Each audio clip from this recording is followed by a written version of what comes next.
Good morning. There's a few people settling in. My name is George Perkovich. I'm a Vice President for Studies here at the Carnegie Endowment, and it's my pleasure to welcome all of you back from the end of summer, lamentably, and the beginning of the work year here in Washington. But we have a great occasion, which we're honored to present to you to start it off, and that is an address by Senate Minority Leader Reid. And to introduce Senator Reid, we have a dear friend and former colleague of his, Congressman Howard Berman, who's also a friend of ours. We've had the pleasure and honor of working together on a number of issues when he was chairman of the House Foreign Affairs Committee. He's still very active in international affairs, and so it gives us extra pleasure to ask Congressman Berman to come up and introduce Senator Reid.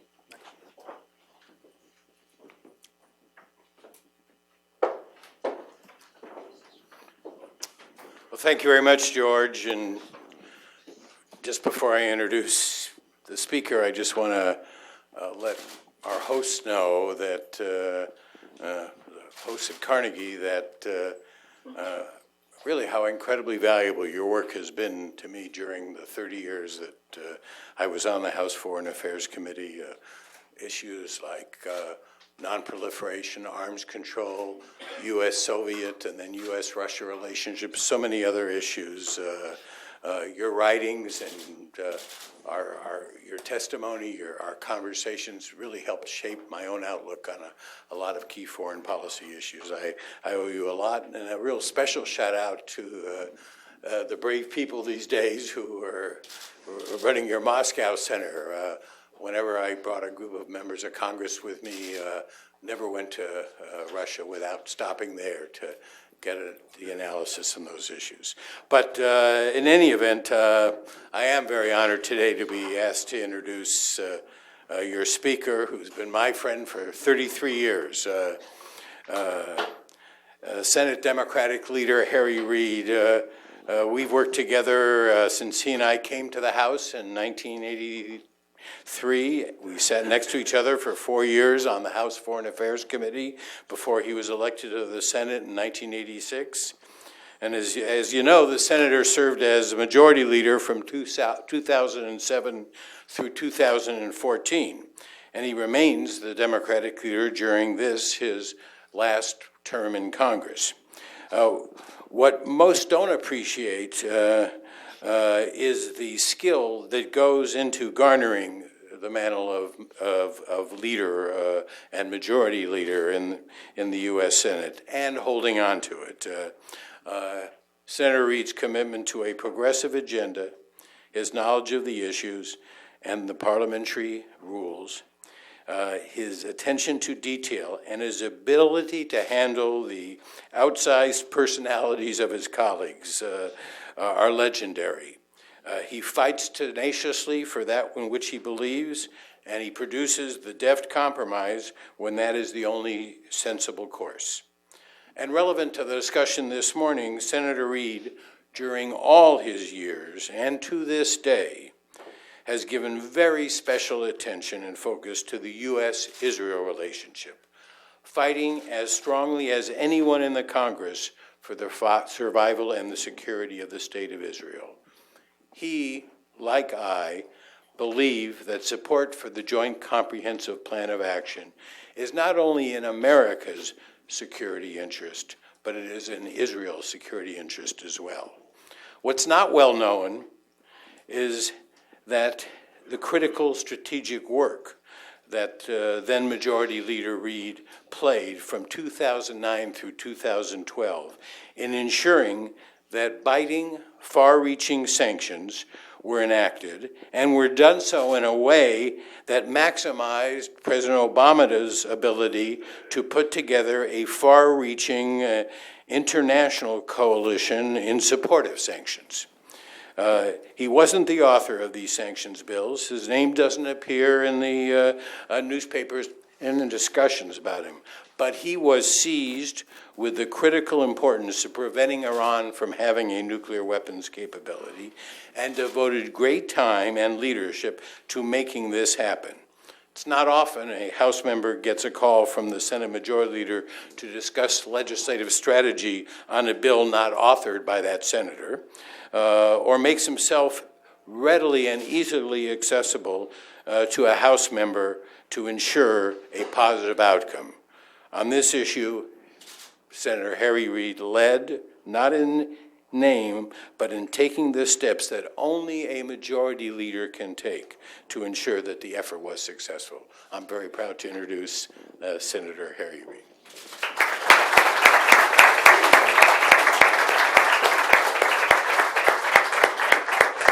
Thank you, Howard, very much.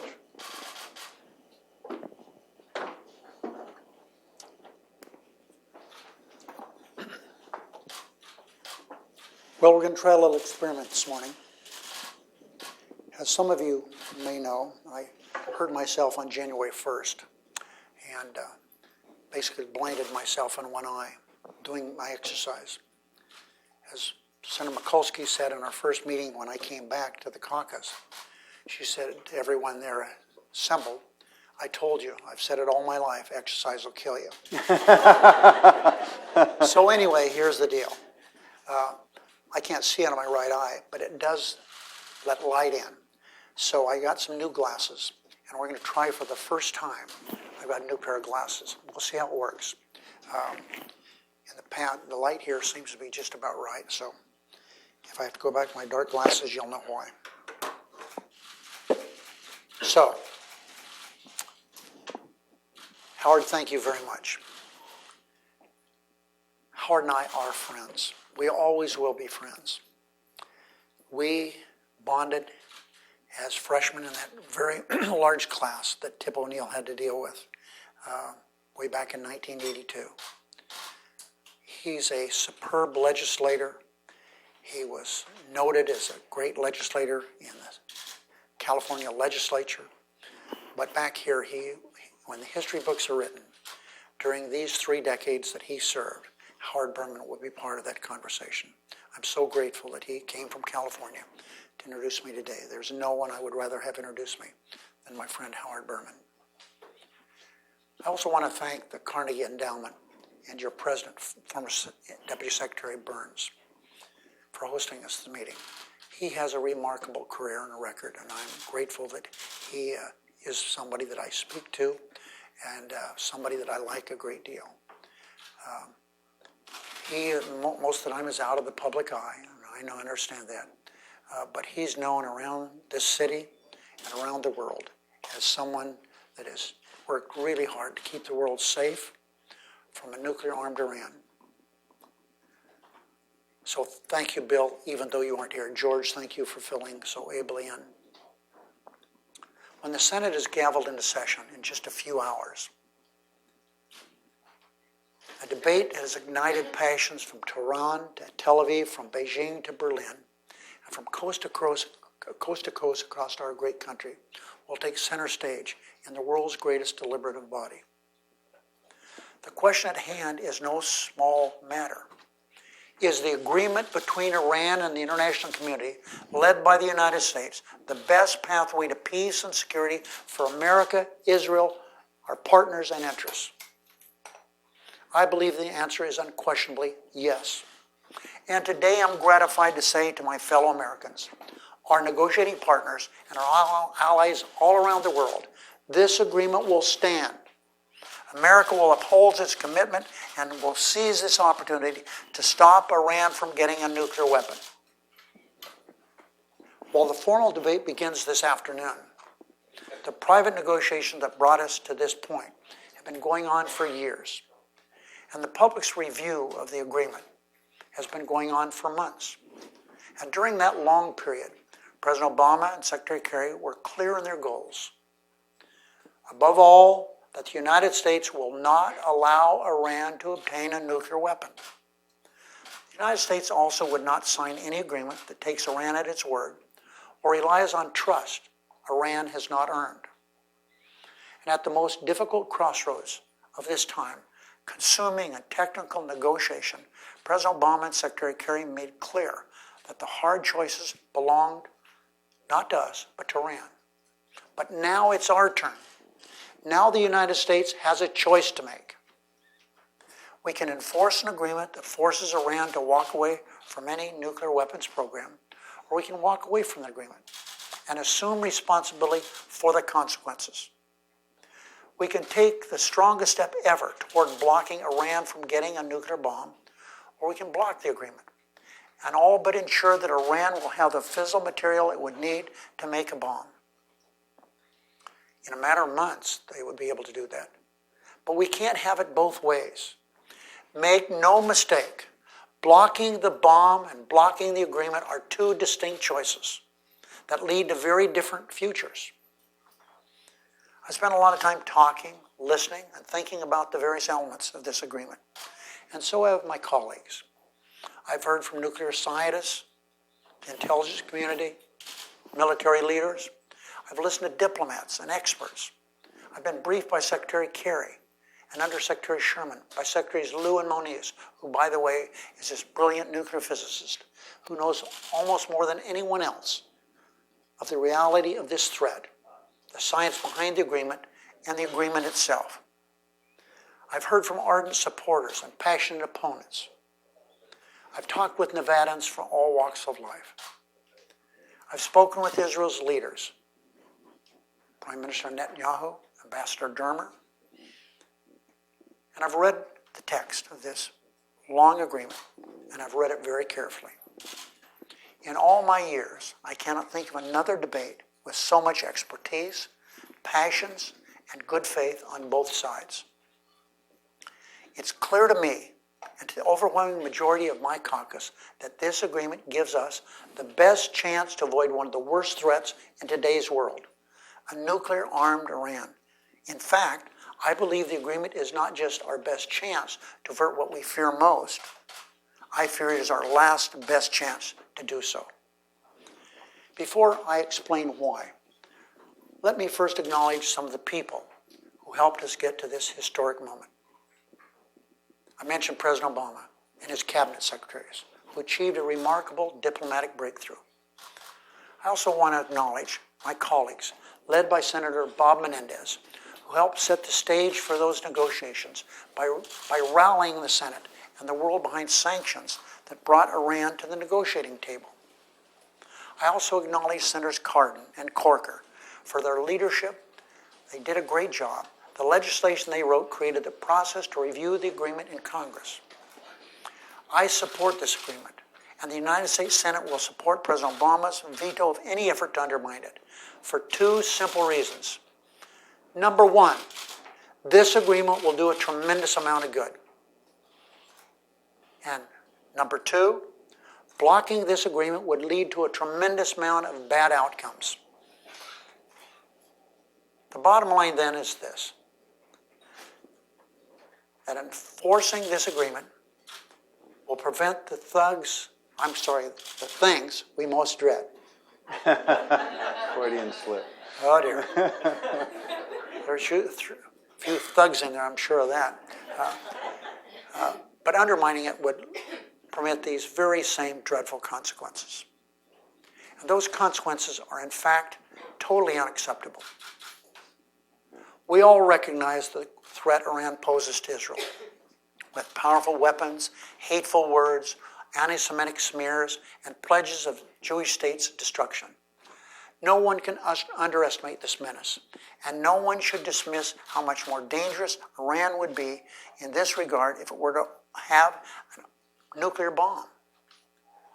We also recognize the threat of the Iran Revolutionary Guard Corps, the threat from Iran's support for Hezbollah and Assad, of Iran's brazen and my little teleprompter friend is pretty slow there. Okay.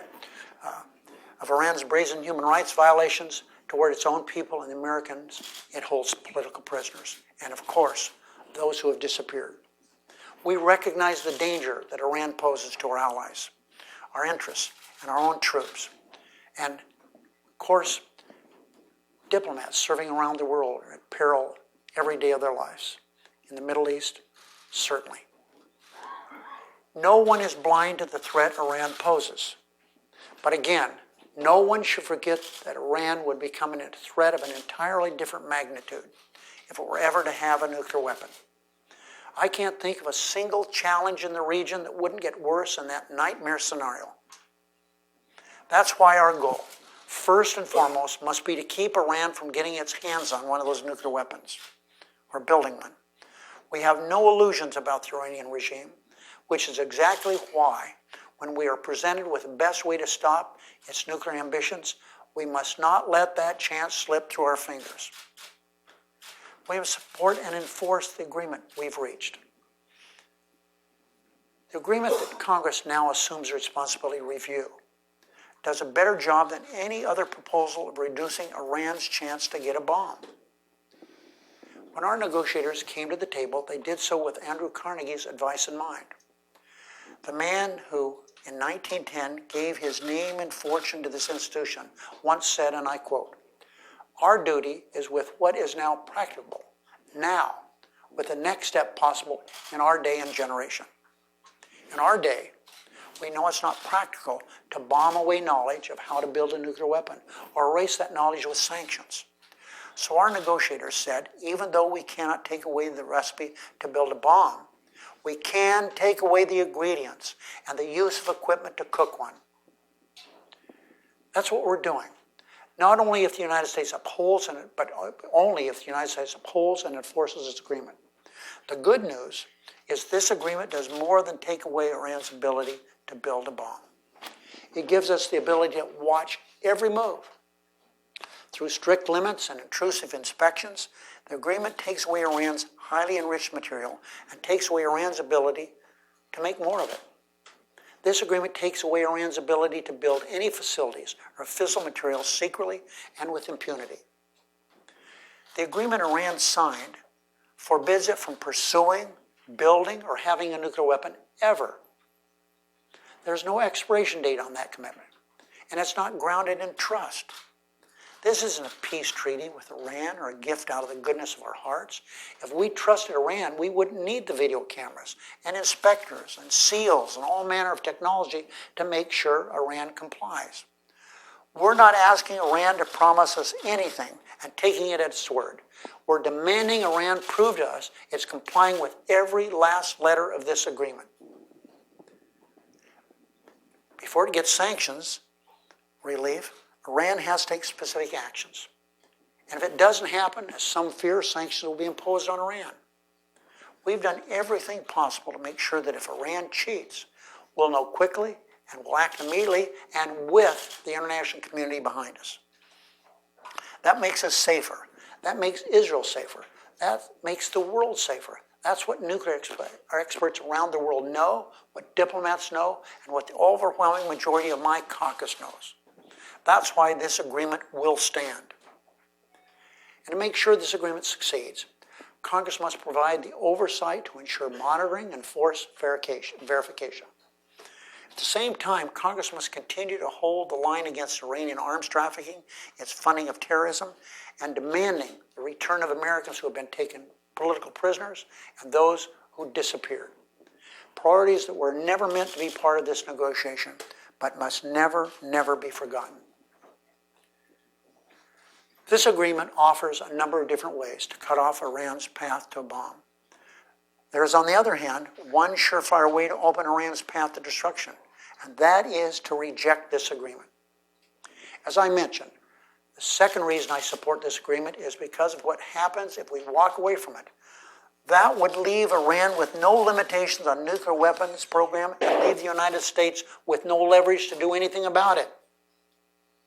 If we walk away from the agreement we help secure, think about what happens the very next day. Iran gets to keep as many centrifuges as it wants and build as many more as it would like. Iran gets to build its stockpile of the kind of uranium and plutonium you'd need to build a bomb. Iran gets to test more advanced technologies that bring it closer to a bomb, and to do so as quickly as it wants. And when those weapons are ready, Iran gets to point them at Israel, or worse, launch them to make good on its threat to wipe Israel off the map. Iran also gets to kick out the inspectors and hide all this from the world. Forget worries about 15 or 20 years from now. All this would happen tomorrow. If we walk away from this agreement, the international sanctions regime will fall apart, meaning the tool Congress imposed to bring Iran to the table disappears from our arsenal. Sanctions don't work if it's our idea alone. The world has to be on the same page. And here's why. America doesn't do business with Iran. We haven't for decades. But other countries made their own economic sacrifices in the name of pressuring Iran, and now they want to buy Iran's oil and trade with it. So as much as we'd like for sanctions that brought Iran to the table to also bring Iran to its knees, it's only with international cooperation that sanctions actually work. Like it or not, we need our partners in this effort. And our partners have told us in no uncertain terms that the United States walks away, will walk away alone. Sanctions have isolated Iran and brought us to this moment. But if we squander it and turn our backs on our international partners, it is we, the United States, who will be isolated. And worse, we would surrender our leverage to negotiate in the future.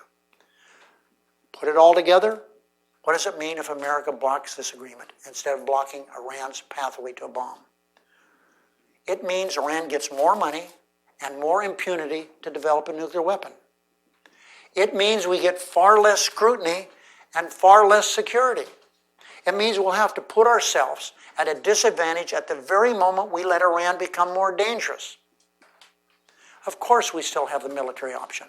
President Obama has made crystal clear that's a fact. But military strikes cannot solve this problem nearly as effectively as the solution before us today.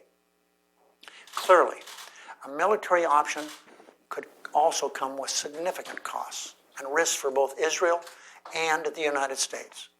After all, that's why diplomacy is our first resort and military option our last resort.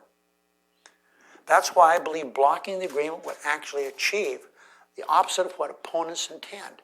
Instead of being tougher on Iran, voting against the agreement is a vote against a smart international sanctions regime, against inspections, against any international requirement that Iran backs off its nuclear program in any way. Blocking this agreement pushes the Iranians closer to a bomb rather than pushing it farther away. That's a fact. General Brent Scowcroft, national security expertise who served 4 Republican presidents, said we would be sowing further turmoil in the Middle East rather than seizing a chance and responsibility to stabilize it. That would be a tragedy of our own making, one we cannot allow. I respect greatly the concerns I've heard about what this agreement means for Israel. I believe this agreement makes Israel safer, and in no small part, that's why I support it. Over my decades in the Senate, my support for the safety and security of the Israeli people has been at the core of my views on the Middle East and national security of the United States.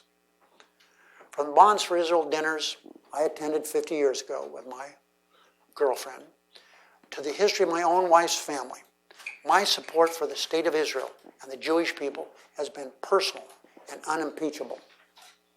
And I have not been afraid to disagree with the President of the United States when it comes to Israel, whether on settlements or when the administration opposes Congress passing specific sanctions. We must build on our firm commitment to make sure Israel can defend itself. It'll take more money, more military support, but we must provide the one true democracy in the region and the one and only Jewish state in the whole world with the resources it needs. The United States must also maintain its staunch support of Israel, including by using our veto in the United Nations for resolutions that isolate Israel unfairly or make it less secure. I've read closely the letter that Secretary Kerry sent to the Senate early in September. That letter lays out a number of important steps that the United States would take to support Israel's security. One of those steps is protecting Israel's qualitative military edge. Another is negotiating a new 10-year memorandum of understanding on military assistance. And yet another step is continuing to work with Israel on joint efforts to deal with shared threats, as well as confronting both conventional and asymmetric threats. It's also closely reviewed, very closely, the legislation that Senator Cardin is proposing, which will provide additional security assistance and assurances to Israel. And after looking at the letter and Cardin's legislation, I plan to work with the White House and with both Democrats and Republicans to guarantee that the United States is doing everything possible to protect the safety and security of Israel. And as the administration has promised, we'll continue funding the missile defense system that has already saved so many Israeli civilian lives. We'll also grow our strategic relationship even stronger, collaborating to detect and destroy those tunnels that have been used to terrorize Israeli citizens. Now, after all the good this agreement will do in blocking Iran's pathway to a bomb, after all the dangers rejecting it will do by letting Iran grow more dangerous while our clout and credibility slip down the drain, after all the assurances that our commitment to Israel's security is stronger than ever, after all that, some will say they want a better deal. But there is no such thing as a better deal. There is no plausible alternative. There is no better deal. Opponents of this agreement, who I respect, talk often about how very real the Iranian threat is to Israel and the region. And it absolutely is. But for all the talk about what is real, the idea that we can somehow get a better deal is imaginary. Diplomats, scientists, our international counterparts tell us it's fantasy. The agreement before us is a result of many years of hard work. We live in the real world. And in the real world, this really is the best option to keep Iran from a nuclear bomb. Let me say a brief word about details of getting this done. The Senate, of course, has an important oversight role to play. When we voted nearly unanimously for the Iran Review Act, we voted to give the Senate that role. We voted to consider 3 possible outcomes: no action at all, a resolution of approval, or a resolution of disapproval. It's absurd to argue, as some are doing now, that by voting for a process with 3 possible and very different outcomes, senators somehow obligated themselves to vote to advance a specific outcome. We did no such thing. I hope we can avoid the usual and unnecessary procedural hurdles. Democrats have already agreed to forego our opportunity to filibuster, and I've offered Senator McConnell the chance to go straight to a vote on passage of the resolution. But of course, as he's noted many times in the past, everything of importance in the Senate requires 60 votes. So passage will require 60 votes. There's no precedent in recent history for an issue of this magnitude getting consideration in the Senate without having to secure 60 votes. This is not about how one leader manages the floor. This is precedent dating back decades now. Finally, of all the many important things at stake here, American leadership is one of them. After convening our international partners in common cause, rallying the world behind tough sanctions, after negotiating and negotiating and negotiating and negotiating some more, the way America acts now will inform the way we're viewed on the world stage and the credibility with which we can negotiate in the future. If America reneges on this agreement, we will lose more than the compliance of our adversary. We will lose the confidence of our allies. America led the negotiations to stop any Iranian nuclear program, and now it is time for Congress to reaffirm America's leadership by supporting this agreement. We cannot and will not allow Iran to have a nuclear weapon. Neither the United States, nor Israel, our Gulf partners, or a volatile Middle East, or anyone in the world can take that risk, that danger. I believe it is our responsibility to avoid that threat. So let's heed Andrew Carnegie's reminder of our duty to respect what is practical and to respond with pragmatic solutions. Solutions like the one before us. As he said, when a statesman has in his keeping the position and interests of his country, it is not with things as they are to be in the future, but with things as they are in the present, right now, close quote. The agreement on the table at present is a good one. It is our best chance to ensure Iran never builds the worst weapon on earth. I'll do everything in my power to make sure it is forced and effective, to make sure in turn we are safer and more secure in our day and generation and in the days and generations to come. Thanks, everybody.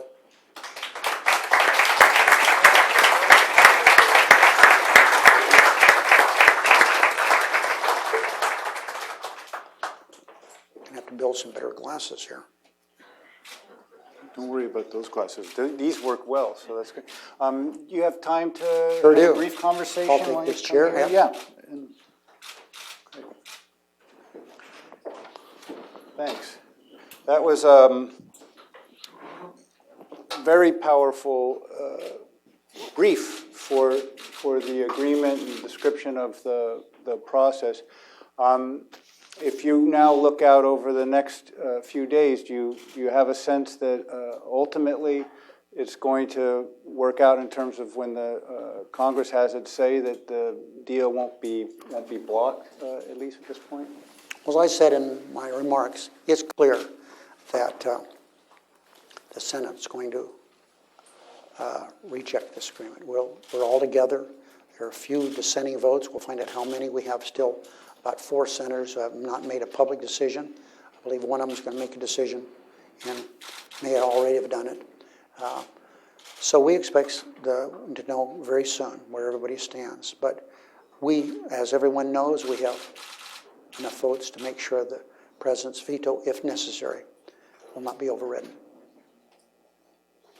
You alluded to this, but I want to draw it out a little bit because I think a lot of us who've worked on this have been puzzled about what the theory is that if the Congress were to block this deal, what positive effects over time would come from that. You suggested that the arguments were weak, but you deal with a lot of your colleagues. Do they articulate why blocking it would lead to some kind of better outcome, or is it just an assertion that they don't argue?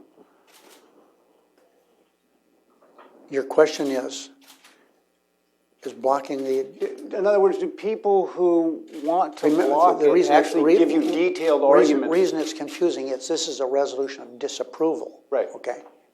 So Right, but the idea... we will block that. Right. But the argument of, and the whole process is basically for those who want to block the agreement going forward. The JPCOA. And so Well, but as I said, we have 3 choices: to do nothing, Right. to approve it, or disapprove it. Right. Those are the choices. Right. And I think those of us who believe that we should not approve this proposal is one that recognizes that if we do, as I said in my remarks, we're alone. In the world community, we're alone. Sanctions will no longer be effective. We'll be able to have some sanctions, but we learned a long time ago that our doing it alone doesn't work. And that's why we made some sacrifices in blocking this agreement economically, but other countries made significant sacrifices also. And as I indicated here, they want to begin trade relations with Iran. It's a country of 50 million people. There's potential there. And that doesn't take away from the fact we got a lot of work to do. This agreement that we have, the opportunity to affirm, does nothing but stop Iran from getting a nuclear weapon. That's the purpose of it. It doesn't stop other things. We will continue to assert our influence and our power to make sure that their meddling in other places will be at a relative minimal. But we and our allies agree on that. What our allies don't agree on is the fact that if we reject this agreement, they're out the door. And think about this. China, Russia, they're with us on this. So I think that we should quit while we're way ahead. There's a theory, and this has to do with leverage in a lot of ways. There's a theory that some say, which is, okay, even if the rest of the world starts doing trade with Iran, because the U.S. economy is so important, we have national sanctions that can block other companies from other countries from doing financing through the U.S. And with that leverage that's the U.S.'s alone, we can somehow impose our will on others to go along. And I guess my question is Oh, but even George, if that's true, George, we tried that. Right. We tried that, didn't work. Right. Why do you think that was important that we had the countries involved in the negotiations? We needed them, otherwise it's meaningless to us. A lot of this money is held up in banks, not all our banks, other banks around the world. And yeah, we tried that alone, I repeat, it didn't work. I mean, it helped a little bit, but it certainly didn't bring them to their knees, and they didn't even bend at the waist with that. I think we have to cut it off now because I'm seeing that you have to get back to do the urgent business that we were alluding to here as things are happening. And so we're very grateful. Well, that you were able to I take the appreciate time. very much I don't have to answer questions about the Pope coming, the Chinese president coming. I don't have to answer questions about the budget deal, about highways, about cybersecurity, so I'm glad to leave also. Thank you very much, Senator. Thanks very much.